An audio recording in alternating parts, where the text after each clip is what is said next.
Bismillahirrahmanirrahim. Alhamdulillahi rabbil alamin. Allahumma salli wa sallim wa barik ala Muhammad wa ala ali Muhammad.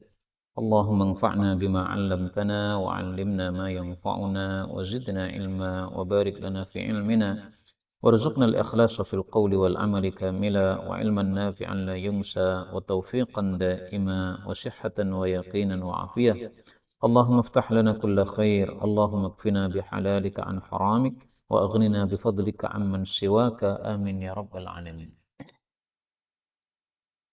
Alhamdulillah kaum muslimin rahimakumullah. Kita lanjutkan pembacaan kitab Al-Arba'un At-Tijaniyah, ringkasan dari Syu'abul Iman karya Kiai Haji Al-Ghazali rahimahullah ta'ala. Dan pada pertemuan yang lalu sudah kita bahas bab yang ketujuh, yaitu salah satu dari Syu'abul Iman adalah menegakkan imam atau khalifah atau Amirul Mukminin. Kemudian beliau melanjutkan pada bab yang ke-8, bab bina'il masajid, bab membangun masjid-masjid. Ini menurut saya seolah-olah beliau mengatakan bahwa tegaknya khilafah itu dimulai dari masjid-masjid. Karena sekarang khilafah tidak ada dan untuk membangkitkan kembali ini tidak mudah. Harus dipahamkan seluruh umat Islam bahwasanya khilafah itu termasuk satu kewajiban bagi umat Islam. Seluruh dunia dipimpin oleh satu orang khalifah. Nah, supaya paham seluruh umat Islam ini dipahamkan mereka dari masjid-masjid. Maka kalau dimulai dari masjid-masjid, kemudian semua jamaah masjid paham kewajiban khilafah ini, insya Allah semuanya nanti akan sepakat untuk menetapkan seorang khalifah di antara mereka. Maka ini kaitannya dengan bab sebelumnya, bina'ul masajid, membangun masjid-masjid. Qala Allah Azza wa Jalla, inna awwala baitin, sesungguhnya pertamanya rumah, wudi'a linnas, yang ditaruh untuk manusia, maksudnya untuk ibadahnya para manusia, lalladzi bi Bakkah, sungguh yang ada di Bakkah. Bakkah nama lain dari Makkah. Mubarakan, yang diberkahi oleh Allah, wa hudal lil alamin, dan sebagai hidayah untuk seluruh alam. Maka maksudnya Allah Subhanahu wa taala membangun masjid itu adalah sunnah dari Allah Subhanahu wa taala, sehingga kita pun membangun masjid sebagaimana yang dilakukan pertama kali oleh Allah Subhanahu wa taala terhadap Ka'bah di kota Makkah. Nah, di sini disebutkan wudi'a linnas, diletakkan untuk manusia atau dibangun untuk manusia. Tidak dijelaskan siapa yang meletakkan atau yang membangun. Makanya para ulama berselisih pendapat siapa yang pertama kali membangun Ka'bah ini. Ada yang mengatakan Nabi Adam alaihissalatu wassalam. Kemudian banjir di masa Nabi Nuh. Nah, ini pendapat yang rajih adalah seluruh bumi ini terkena banjirnya Nabi Nuh. Kemudian dibangun lagi oleh Nabi Ibrahim alaihissalatu wassalam. Jadi Nabi Ibrahim cuma mengulang saja, bukan memulai pertama kali. Dengan bukti Allah mengatakan wa il yarfa'u Ibrahimul qawa'ida. Pada surat Al-Baqarah ya. Ingatlah ketika Nabi Ibrahim itu yarfa', mengangkat. Jadi Nabi Ibrahim bukan membangun pertama kali, tapi cuma mengangkat, meninggikan al-qawa'id, yaitu pondasi-pondasi. Berarti pondasinya sudah ada, kemudian ditinggalkan lagi oleh Nabi Ibrahim alaihi salatu wassalam. Dan dari sebab inilah salat di Masjidil Haram itu pahalanya lebih besar, karena dia adalah masjid yang pertama kali dibangun oleh Allah Subhanahu wa taala di atas muka bumi. Maka semakin lama masjid itu dibangun, semakin utama ibadah di sana. Karena itulah para salaf kalau mampir di satu kampung itu pasti yang dicari masjid paling lama, paling kuno. Kalau kita kan sebaliknya ya. Masjid paling fresh yang mana, yang paling baru, yang paling menyenangkan, yang ada AC-nya, yang ada kopinya. Tapi kalau para salaf mereka pasti cari mana masjid yang paling kuno di kampung ini. Ini karena lebih kuno, lebih utama. Rasulullah Shallallahu Alaihi Wasallam bersabda tentang Masjidil Haram, bahwasanya salatun fi al-masjidil haram, salat di Masjidil Haram, mi'atu alfi salatin, seperti 100.000 kali salat. Wa salatun fi masjidi, adapun salat di masjid saya yaitu Nabawi, alfu salatin, seperti 1.000 salat. Wa fi Baitul Maqdis, adapun di Baitul Maqdis, khamsumi'ati salatin, seperti 500 salat. Hadis riwayat Baihaqi dalam Syu'abul Iman. Maka mudah-mudahan semua kita bisa sholat di 3 masjid ini. Amin ya rabbal alamin. Nah, ini kenapa kok sholat di Masjidil Haram 100.000 kali sholat? Karena dia pertama kali dibangun. Kemudian Masjid Nabawi ini juga termasuk masjid kuno, sehingga pahalanya juga besar. Baitul Maqdis juga begitu. Sebenarnya Baitul Maqdis lebih awal dibangun daripada Masjid Nabawi.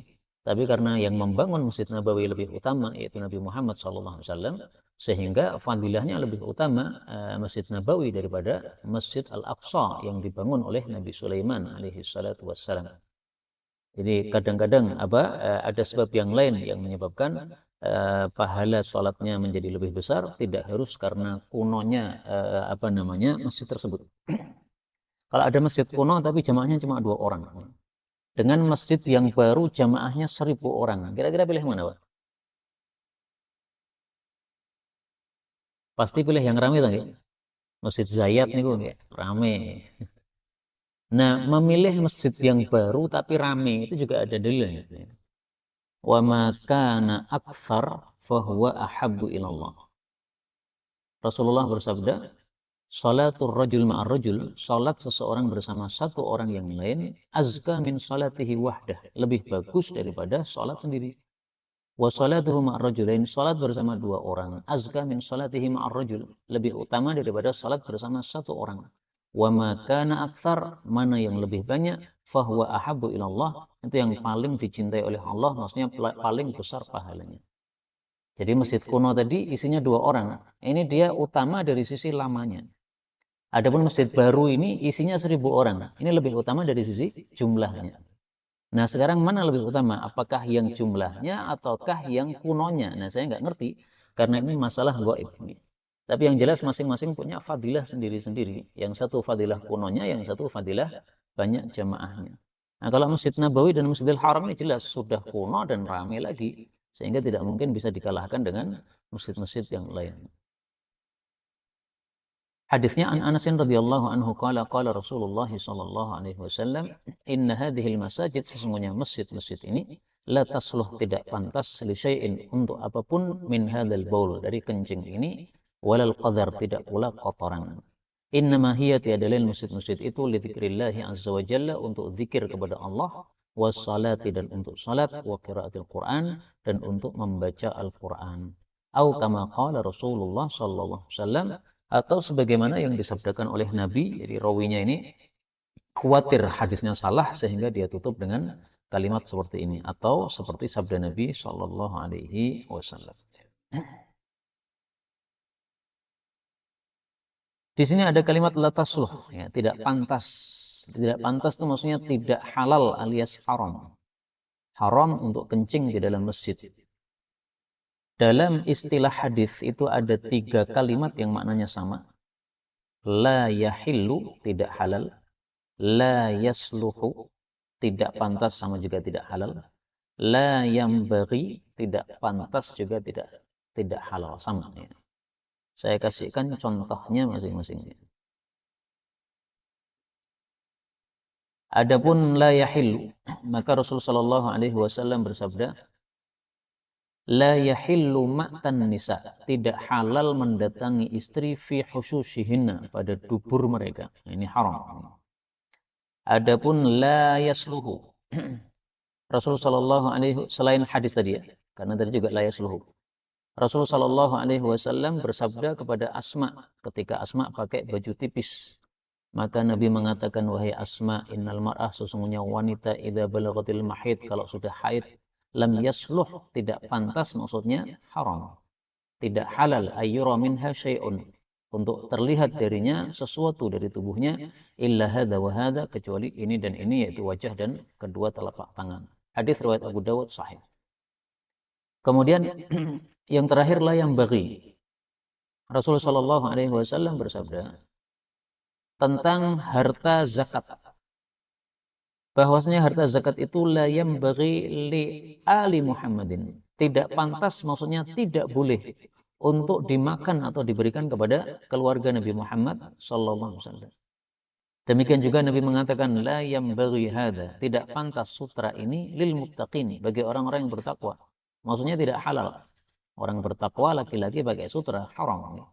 Nah, maka 3 istilah ini maknanya sama, la yahillu, la yasluhu, la yanbaghi. Kemudian al-baul ini jelas najis. Al-qadar ini kotoran yang sebenarnya tidak najis, tetapi tidak pantas untuk ditaruh di masjid. Maka misalnya utek-utek upil, kemudian ditaruh di bawah apa itu karpet masjid. Nah, ini tidak halal. La tasluh, tidak halal. Maksudnya, apakah ada yang melakukan? Wallahu a'lam.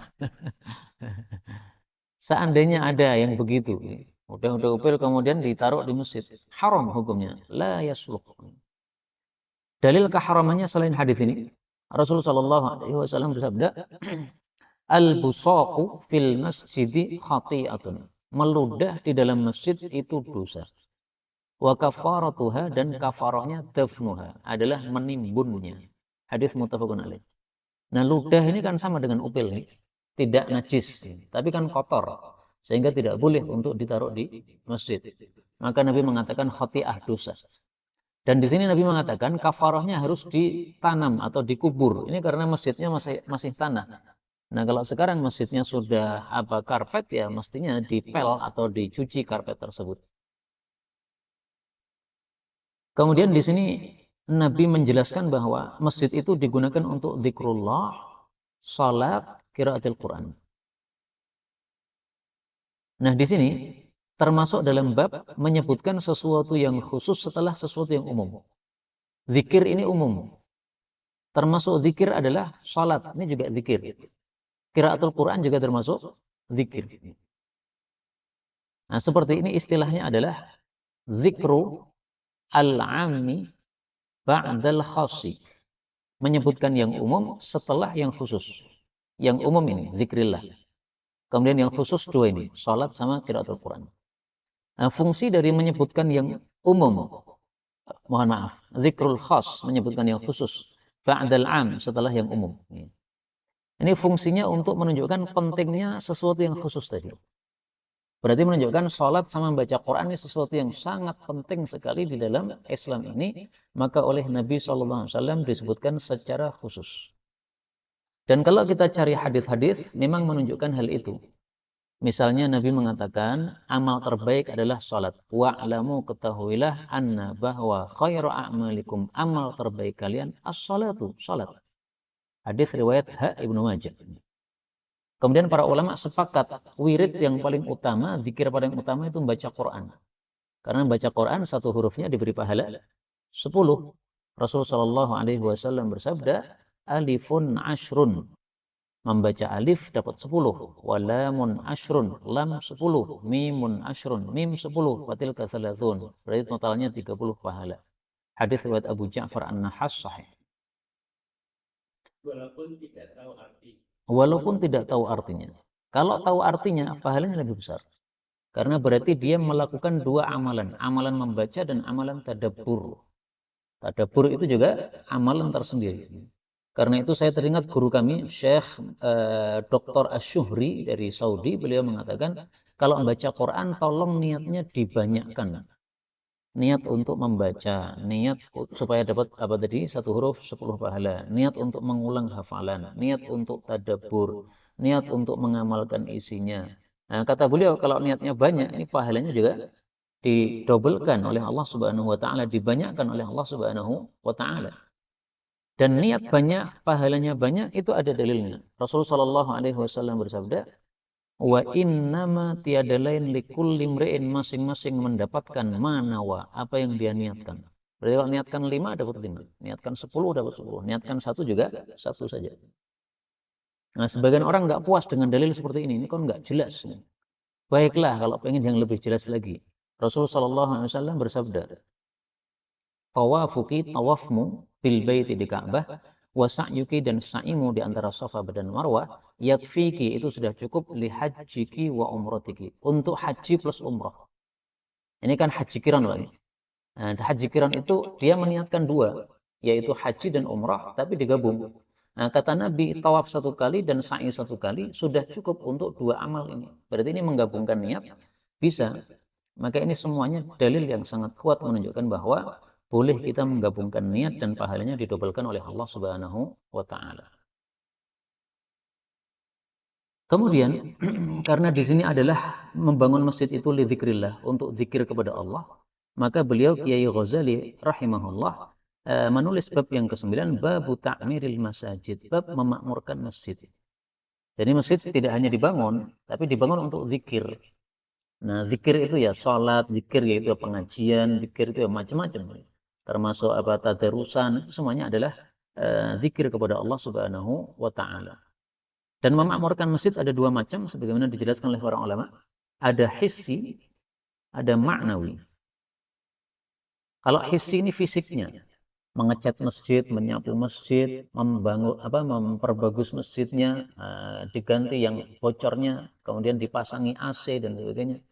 Kalau maknawi ini yang rohnya, pengajiannya, sholat jamaahnya. Tentu saja yang lebih penting adalah apa? Maknawi. Tapi hissi juga penting. Sehingga sekarang masjid-masjid dikasih AC itu saya senang. Ini termasuk pemakmuran masjid dari sisi hissi. Kemudian masjid dikasih kopi, dikasih teh, itu juga termasuk pemakmuran masjid secara hissi. Nah, kalau masjid dikasih apa itu wifi saya nggak tahu deh. Termasuk pemakmuran apa buatan? Faktanya orang-orang jadi semangat datang, meskipun untuk apa? Nyantol wifi-nya tadi.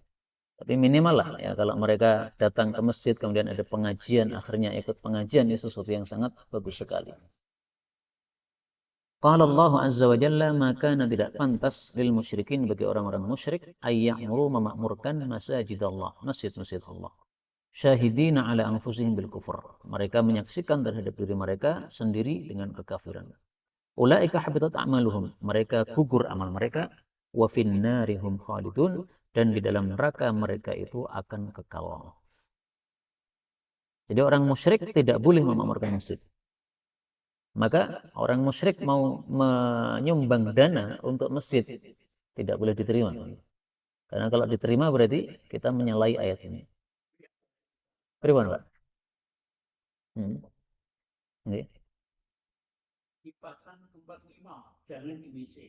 Oh, dia mewakafkan tegel begitu. Muslim ya. Yeah. Nah, itu masalah wakaf itu ada kaidahnya. Al-waqfu ala syartil waqif. Ini kaidah dalam wakaf. Al-waqfu, wakaf itu ala syartil waqif, harus sesuai persyaratan dari pewakaf. Ini saya wakaf keramik untuk masjid, nggak boleh selain masjid. Ini saya wakaf laptop untuk Ustadz mengajar, maka saya harus untuk mengajar saja. Yang lain nggak boleh. Karena sesuai dengan persyaratan. Sehingga kalau tidak sesuai persyaratan menyalahi kaidah wakaf. Nah, maka kalau dia mensyaratkan untuk mihrab, ya kita taruh di mihrab. Tetapi tadi ya, kalau dari sumbernya dari orang kafir, kita tidak menerimanya. Karena Allah mengatakan tidak pantas orang musyrik itu memakmurkan masjid-masjid Allah Subhanahu wa taala.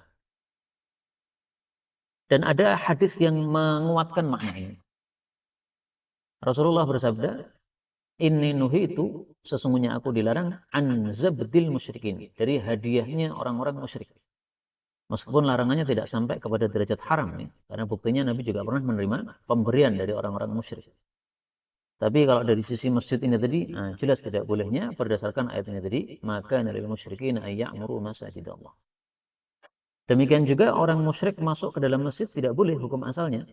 Karena mereka orang-orang najis, sebagaimana disebutkan dalam surat At-Taubah, innamal musyrikuna najas. Tiada lain orang-orang musyrik itu najis. Fala yaqrabul masjidal haram, tidak boleh masuk masjidil haram setelah tahun mereka ini. Nah, ini apakah khusus Masjidil Haram? Diperselisihkan oleh para ulama. Tapi pendapat yang menurut saya lebih bagus adalah masjidnya secara umum. Karena masjid itu tempat mulia, sementara musyrik itu najis. Berarti ke masjid manapun tidak diperbolehkan. Pripun?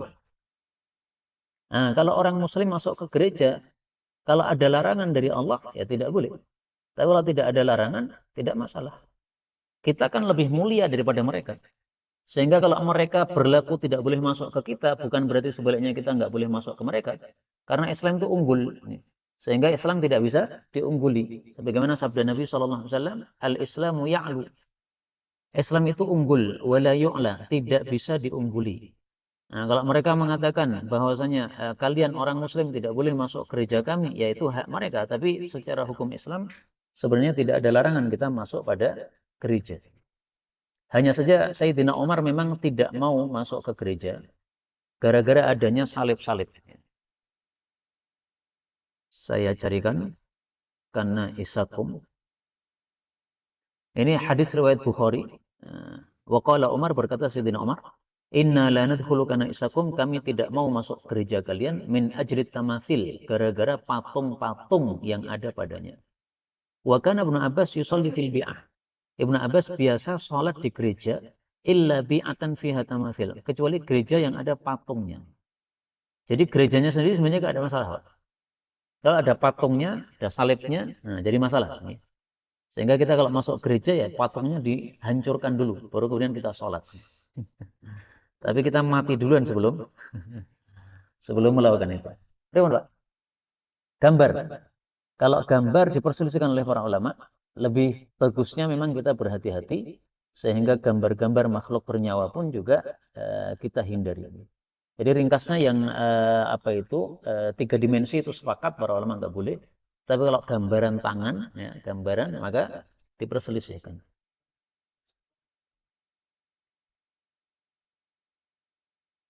Ya, nah itu berarti harus dicat dulu, ya, dibersihkan dulu. Karena kalau masih ada gambar-gambarnya seolah-olah kita nyembah kepada gambar tersebut. Seolah-olah, meskipun niatan kita tidak menyembah mereka. Nah, maka tasawur di sini, ya suar ini ya, gambar-gambar ini kalau yang tiga dimensi sepakat para ulama nggak boleh. Tapi kalau yang gambar tangan maka ya sebagian ulama membolehkan. Tapi lebih utamanya kita menggunakan yang hati-hati.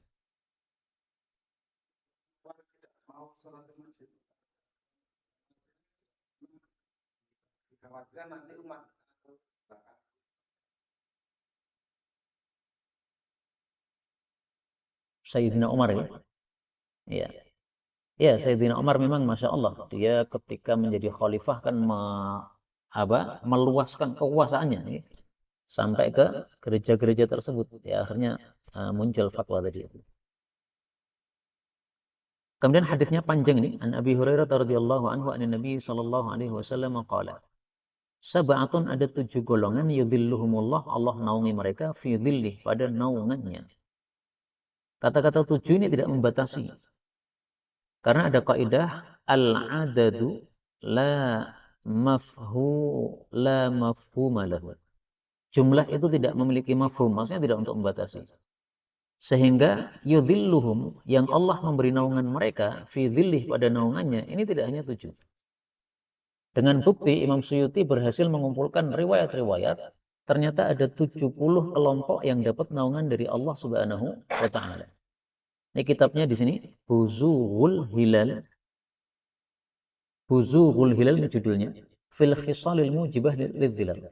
Tentang perkara-perkara yang menyebabkan dapat naungan Allah besok di akhirat. Ditulis oleh Imam Suyuti. Nah, di sini beliau berhasil mengumpulkan 70 golongan.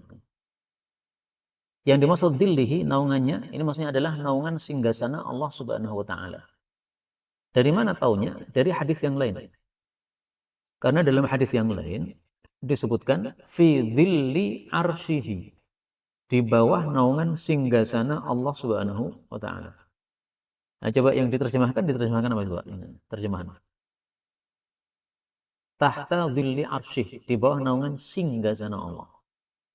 Tahta dhilli arsyihi, di bawah naungan singgasana Allah. Tahta dhilli arsyihi, di bawah naungan singgasana Allah. Maka di sini berlaku kaidah yang mengatakan al hadis itu yufassiru ba'duhu ba'dan. Satu sama lain saling menafsirkan.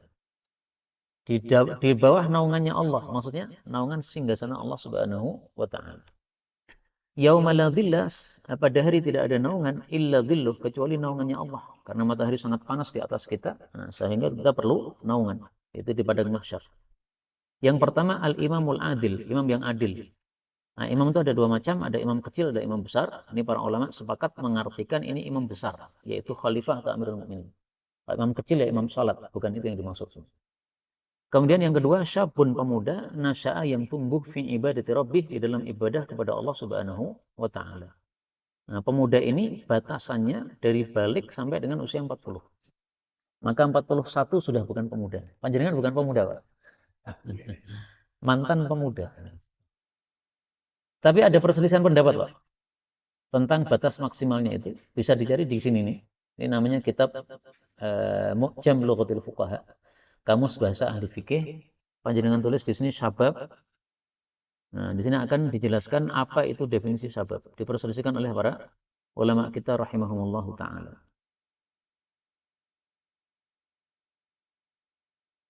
Ini kitabnya di bawah ini ya. Asy-syabab ala ikhtilafil aqwal, diperselisihkan beberapa pendapat. Min 15 sanah ila 30. 15 sampai 30. Malam yablugh alaihi syait au min sinni tasi asyar atau 19 ila rabi'ah wa 30 sampai 34. Au baina 30 wal arba'in atau sampai 40. Nah, jadi ada yang mengatakan 30, ada yang mengatakan 34, ada yang mengatakan 40. Maksimal 40. Maka Nabi Isa itu masih syabab gitu. Karena naik kan usia 33 kan. Naik ke langit usia 33 masih termasuk syabab.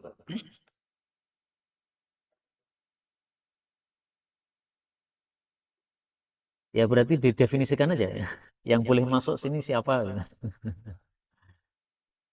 Kalau Karang Taruna itu kan nggak ada kata-kata pemudanya tuh, Pak. Berarti bebas saja tuh. Kalau istilah pemuda ya itulah. Kemudian yang ketiga, warajulun qalbuhu mu'allaqun fil masajid, dan seseorang yang hatinya terikat pada masjid. Kata-kata terikat pada masjid ini kurang jelas maknanya. Tapi kita temukan hadis yang menjelaskan maknanya. Maka kita gunakan kaidah tadi. Hadis satu sama lain saling menafsirkan. Mu'allaqun fil masajid. Nah, ini disebutkan mu'allaqun bil masjid, hatinya terikat pada masjid, idza kharaja minhu, ketika keluar dari masjid, hatta ya'uda ilaih, sampai kembali lagi ke masjid. Artinya dia selalu mundar-mandir ke masjid. Subuh datang, nanti zuhur datang lagi, asar datang lagi, maghrib datang lagi, isya datang lagi. Inilah yang disebut terikat ke masjid. Sehingga gampang sekali untuk mengamalkan nomor 3 ini. Pokoknya rutin ke masjid sudah termasuk qalbuhu mu'allaqun fil masajid. Tapi kalau datanya enggak termasuk, Pak. Saat teko seorang enggak termasuk. Kemudian yang keempat, warajulani, dua orang tahabba fillah, saling cinta karena Allah. Ijtama' alaih, kumpul karena Allah, tafarraqa alaih, pisah pun karena Allah. Nah, ini ada dua tafsiran di sini. Tafsiran yang pertama, dua orang saling cinta karena Allah, baik kumpul maupun pisah. Sehingga ketika pisah masih tetap menjaga persaudaraan. Tidak seperti sebagian orang kalau kumpul kelihatan baik, kalau pisah menggunjing, enggak begitu. Tapi masih saling cinta karena Allah Subhanahu wa taala. Tafsiran yang kedua, dia kumpul karena Allah, pisah karena Allah, maksudnya sampai mati. Jadi selama hidup itu cinta karena Allah, sampai mati pun masih cinta karena Allah Subhanahu wa taala. Dan dua tafsiran ini sama-sama bagus ya. Memang semestinya kita begitu, kumpul kita menjaga ukhuwah, pisah pun juga menjaga ukhuwah sampai mati. Kemudian yang kelima, warajulun, seseorang, talabat humra'atun, yang diminta oleh seseorang wanita, yaitu untuk zina, dzatu mansibin wa jamalin, yang punya kedudukan dan cantik. Faqala, lalu dia mengatakan, inni akhafullah, saya takut sama Allah Subhanahu wa taala. Kata-kata saya takut sama Allah ini tidak harus kalimatnya begini. Yang penting dia takut sama Allah. Maka Nabi Yusuf pun juga termasuk dalam hadis ini. Meskipun yang dia ucapkan apa? Ma'adzallah. Pada surat Yusuf ayat 23. Wa qalat haytalak. Zulaikha mengatakan, ayo kemari, zina. Qala, Nabi Yusuf menjawab, ma'adzallah. Nah, ma'adzallah bukan inni akhafullah. Tapi maknanya sama. Sehingga ini yang penting itu takutnya sama Allah, bukan kalimatnya harus sama. Mau ma'adzallah atau apapun kalimatnya terserah. Hanya saja ini syarat harus berlaku. Yang dia punya kedudukan dan cantik. Sehingga kalau panjenengan diajak yang ireng dan panjenengan mengatakan saya takut sama Allah, enggak termasuk. Apa? Bukan, ini penjelasan dari guru saya, Syekh Walid. Kenapa? Karena di sini adalah qaidun mu'tabar. Qaid yaitu penjelasan mu'tabar yang mengikat. Jadi qaid itu ada yang mu'tabar, ada yang ghairu mu'tabar. Ada yang mengikat, ada yang tidak mengikat. Nah, di sini kata beliau qaidun mu'tabar. Karena kalau orangnya hitam, negro, elek, panjenengan diajak, panjenengan menolak, itu bisa jadi bukan karena takutnya, Pak. Tapi karena tidak tertarik ini. Nah, ini sudah cantik, kemudian punya kedudukan, kok menolak? Nah, itu semata-mata pasti karena takut kepada Allah. Bukan berarti kalau kita menolak yang negro itu berarti tidak ada fadilahnya, tetap ada fadilahnya. Tapi maksudnya nggak masuk yang di sini gitu.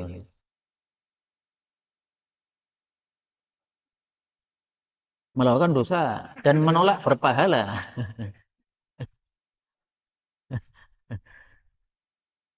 Ya zina apapun dosa. Dan jangan salah paham dengan hadis yang berikut ini. Hadis mengatakan,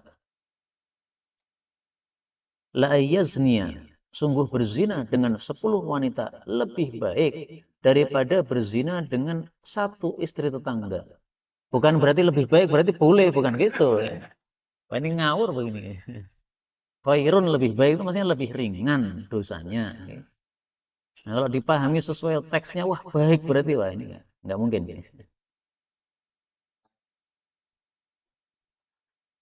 Ini 10 ini maksudnya 10 yang bukan tetangga. Nah, lebih ringan dosanya daripada zina dengan satu istri tetangga. Jadi nilainya satu istri tetangga lebih utama daripada 10 wanita yang lain. Masya Allah. Mencuri juga begitu. Mencuri dari 10 rumah lebih ringan dosanya daripada mencuri dari satu rumah tetangga. Ini hadis riwayat Ahmad sahih. Kemudian yang nomor 6, warujulun dan seseorang tasaddaqa akhfa. Dia bersedekah menyembunyikan hatta la ta'lama shimalu, sampai tangan kirinya tidak mengetahui ma tunfiqu yaminu, apa yang diinfakkan oleh tangan kanannya. Ini menunjukkan bahwa sedekah sembunyi lebih utama daripada sedekah terang-terangan. Dan itu kita temukan dalam Quran dan hadis. Kalau Quran, Allah mengatakan wa in tukhfuha, surat Baqarah ayat 271. Dan jika kalian menyembunyikannya dan memberikannya kepada orang-orang fakir, fahuwa khairul lakum. Kalau hadis Nabi, istilahnya shadaqatus sirri. Sedekah yang secara sir, tudfi'u ghadar barrabbi, memadamkan murka Allah Subhanahu wa taala. Nah, maka banyak para ulama yang melakukan sedekah sirri ini. Keliling ke janda-janda, ngasih beras pada malam hari. Kemudian tidak ada yang tahu siapa yang ngasih beras, kecuali setelah dia mati. Karena setelah dia mati sudah nggak ada beras lagi. Terus ketika dimandikan ternyata pundaknya gosong. Nah, itu ternyata karena dia suka mikuli itu tadi. Nah, beras itu. Itu salah satunya yang melakukan adalah Muhammad Al-Baqir atau yang lainnya dia. Salah satu ulama-ulama kita yang sudah wafat lama, termasuk ulama salaf. Nah, itu diketahuinya ya karena setelah mati. Selama hidup nggak pernah ketahuan. Karena dia menunggu semua orang sudah tidur baru kemudian kelilingan. Nah, itu karena mengamalkan ini. Sedekah secara akhfa, sembunyi-sembunyi. Ini termasuk sunnah yang apa? Sudah punah, sunnah seperti ini. Tapi ya tidak harus begitu lah. Amal yang lain yang penting kita sembunyikan, maka ini sesuatu yang baik. Ada pesan dari Nabi, man istata'a minkum, siapa yang mampu ayyakuna lahu khib'un, memiliki satu simpanan min amalin saleh, amal saleh. Simpanan berarti nggak ada yang tahu, Pak. Falyaf'al, maka adalah melakukan.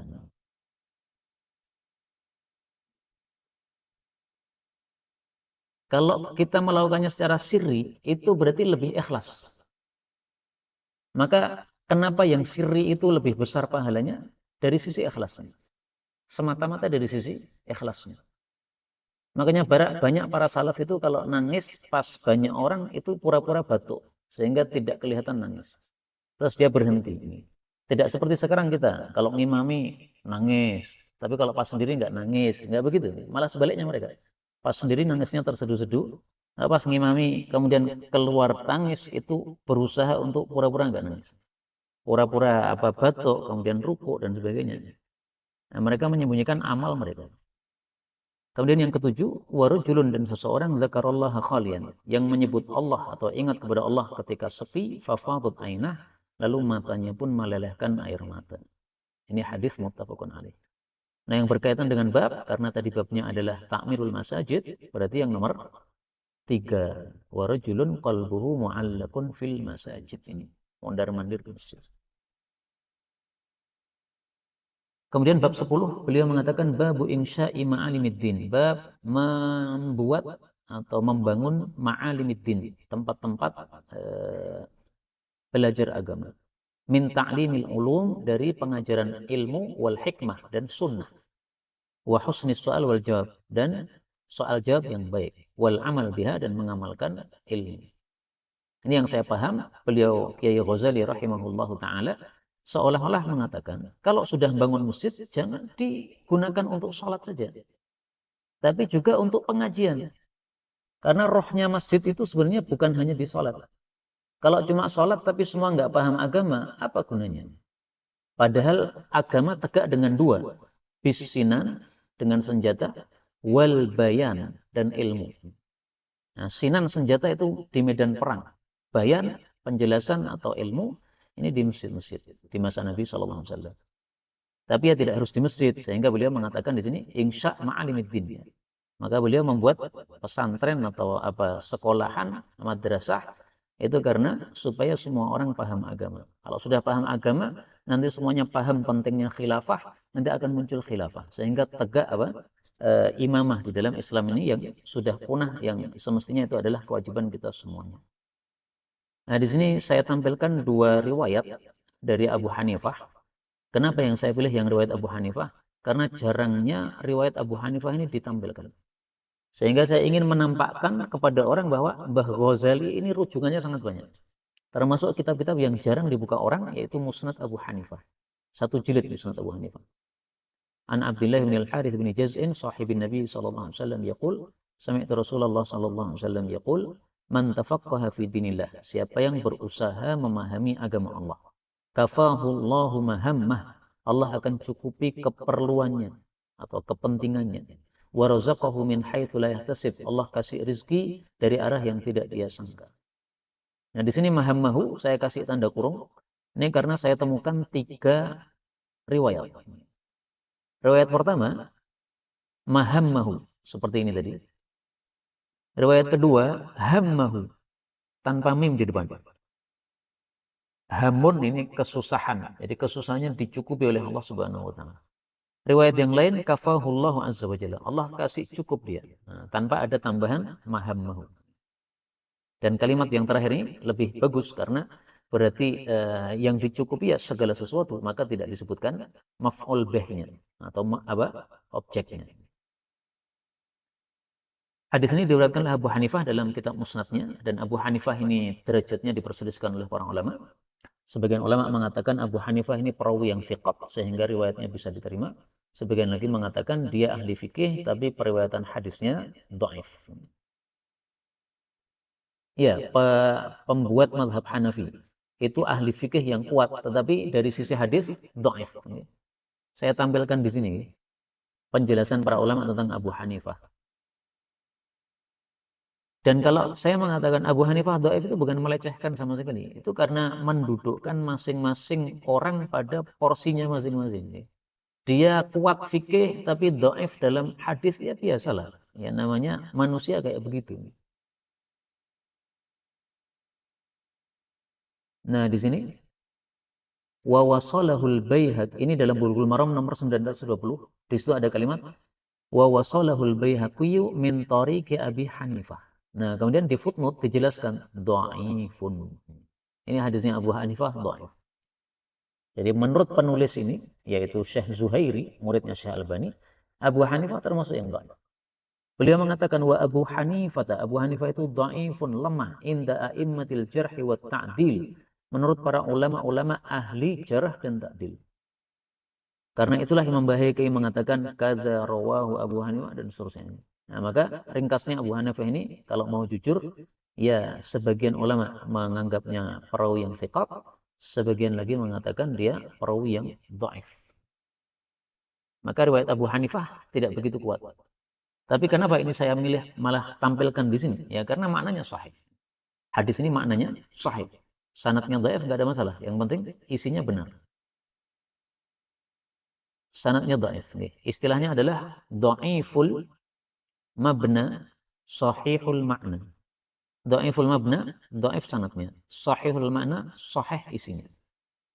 Nah, untuk mengetahui sahih isinya, ya kita cari dalil-dalil yang lain.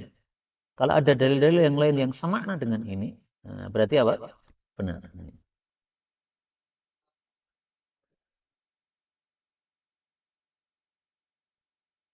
Syalbani, iya, jauh. Tapi kan mengambil dari kitab-kitab ulama jarh wa ta'dil. Jadi beliau membuka kitab-kitab ulama jarh wa ta'dil, kemudian menyimpulkan, oh ternyata menurut ulama jarh wa ta'dil, Abu Hanifah itu lebih banyak yang mendhaifkan. Ada yang mensahihkan, tapi ada banyak yang mendhaifkan. Maka kesimpulannya, dhaif. Ya tentu saja mazhab Hanafi enggak setuju kalau imamnya didhaifkan. Tapi saya ingin tampilkan di sini contoh para ulama itu bidang masing-masing mereka itu fokus di bidang apa, kuatnya di situ aja. Disebutkan oleh Zahabi dalam kitab Tazkiratul Huffaz bahwa ada seorang ulama namanya Nuh Al-Jami. Beliau itu ma'a jalalatihi fil ilmi, meskipun ilmunya sangat mulia, turika hadithuhu, tapi hadisnya didhaifkan oleh para ulama. Kemudian si bawah ini, ahli nawa si bawah. Ahli nawa nih? Nahwu nih. Wala yadri mal hadis, tapi enggak paham sama sekali hadis Nabi. Malah tahu belajar. Imam Waqi ini ahli hadis, tapi bahasa Arabnya kacau. Abu Nuwas ini ahli syair mantap. Uryun min ghairi, tapi nol dalam bidang yang lain. Abdurrahman bin Mahdi ini imam dalam hadis, tapi tidak paham sama sekali tentang tibbun nabawi, tentang pengobatan. Muhammad, kenapa? Ya enggak harus, tapi maksudnya itu setiap orang itu apa mahir di bidang masing-masing. Nah, enggak ada yang sempurna. Sehingga kalau Abu Hanifah yang sangat terkenal namanya kok dhaif di dalam hadis, ya jangan marah gitu. Ya memang dia itu kuatnya di fikih. Sehingga kalau dhaif dalam hadis ya terima saja gitu. Meskipun itu imammu gitu maksudnya. Maka saya munculkan di sini supaya orang enggak marah kalau Abu Hanifah didhaifkan. Karena dulu pernah dalam satu grup kumpulan para asatid itu ada yang marah, Pak. Kamu mendhaifkan Abu Hanifah, kurang ngajar kamu, nah, begitu. Oh, jangan begitu. Kita menilai sesuai dengan posisinya masing-masing. Kalau para ulama ahli hadis menilai dia dhaif, ya sudah kita katakan dhaif. Muhammad bin Hasan ini ketua fikih, tapi qiraat nggak paham sama sekali. Hafiz yang kita baca qiraatnya, ini ilmu qiraatnya mantap. Tapi talif fil hadis, dhaif sekali dalam masalah hadis. Kesimpulannya, walil hurubi rijalun. Peperangan itu ada tokohnya masing-masing. Sehingga kalau Imam Abu Hanifah perangnya di fikih, tapi di hadis nggak pernah. Maka wajar kalau Abu Hanifah ini dhaif.